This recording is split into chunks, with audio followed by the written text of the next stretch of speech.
ड्रामे की next episode में आप लोग देखेंगे कि बेबी बाजी का घर आखिरकार रिजवाना की नज़र हो ही गया। बेबी बाजी का घर जो अज़रा ने पूरी तरह से जोड़ कर रखना चाहा, उसी घर को रिजवाना ने रेज़ा रेज़ा करना चाहा। रिजवाना जो कि अब वासिफ और फ़रत की लड़ाई का फ़ायदा उठाना चाहती है। रिजवाना जिसका कहना ये है कि जिस तरह से जमाल मेरी बात सुनता है और मेरी मुट्ठी में है, बिल्कुल उसी तरह से वासिफ को भी मेरी मुट्ठी में हो जाना चाहिए, ताकि वो अपनी बीवी की बात सुनने की बजाय मेरी बात सुने। वहीं पर अज़रा जिसको मालूम होता है कि फ़रत घर छोड़कर नाराज़ होकर चली गई है, तो उससे ये बात बर्दाश्त नहीं होती। वो पहुंच जाती है किसी न किसी तरीके से फ़रत तक, ताकि जाकर उससे बात कर सके। फ़रत के ज़रिए जब मालूम होता है अज़रा को कि वासिफ ने क्या हरकत की है, तो अज़रा बेहद शर्मिंदगी का बायस होती है और गुस्से में भी आ जाती है, ये सोचकर कि वासिफ ऐसी कैसी हरकत कर सकता है। कहती है अज़रा कि वासिफ ने ये सब कुछ ठीक नहीं किया। वहीं पर फ़रत जो कि अज़रा से कहती है कि भाभी अब आप ही मुझे बताएं कि गलती मर्द करता है तो सज़ा औरत को क्यों भुगतनी पड़ती है। इस बात पर अज़रा फ़रत की हामी भरते हुए कहती है कि तुम बिल्कुल ठीक कह रही हो, लेकिन मैं ऐसा नहीं होने दूंगी।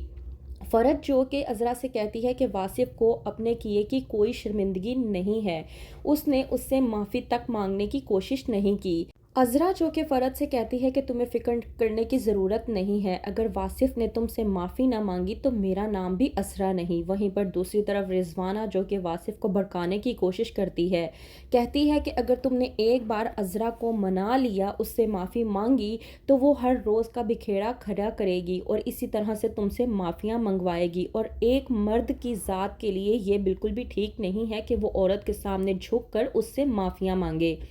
वासिफ आ चुका है फूफो की बातों में, जिसकी वजह से वो बेहद गुस्से में आ चुका है। वलीद जब वासिफ को समझाने की कोशिश करता है और कहता है कि आप रामीन के साथ राब्ते में ही क्यों हैं, कहता है वासिफ मैं तुम्हें एक बार नहीं 1000 बार बता चुका हूँ कि मैं रामीन के साथ किसी गलत मकसद के लिए नहीं हूँ, बिजनेस पार्टनरशिप के लिए हूँ, और ये एक बात मैं तुम्हें एक बार नहीं बल्कि कई बार बता चुका हूँ। वलीद जो कि गुस्से में आकर वासिफ से कहता है कि इसी रामीन की वजह से आप अपनी खुशियों को क्यों तबाह करना चाह रहे हैं। फ़रत जो कि इस बात को लेकर बहुत ज़्यादा परेशान है कि वासिफ ऐसा कैसे कर सकता है, यहाँ तक कि वो उससे माफ़ी भी मांगने को तैयार नहीं। वहीं पर दूसरी तरफ नसीर जब करता है अस्मा से बात, तो अस्मा कहती है नसीर से कि जब आपको इस मुतल्लिक तमाम तर हकीकत पता थी तो आप अनजान क्यों बने हुए थे। इस बात पर नसीर भड़क उठता है और कहता है अस्मा से कि हाँ हाँ, मैं तो आदमी ही गलत हूँ, लगता है कि तुम्हें आज मालूम हुआ है।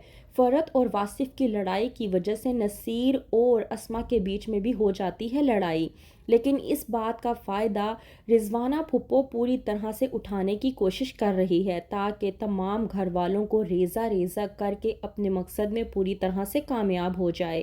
कहता है वलीद जब वासिफ से कि आप अपनी खुशियों को बर्बाद ना करें, तो वासिफ गुस्से में आकर और ख़ास तौर पर रिजवाना की बातों में आकर वलीद से कहता है कि ये मेरा फ़ैसला है, मेरी ज़िंदगी में कौन आएगा और कौन मेरी ज़िंदगी से जाएगा, और इस बात का हक और इसका फ़ैसला करने का हक मैं किसी को नहीं दूंगा। वलीद जो कि समझ नहीं पाता कि वासिफ को आखिरकार हो क्या गया है, वो बहुत समझाने की कोशिश करता है लेकिन वो समझ नहीं पाता।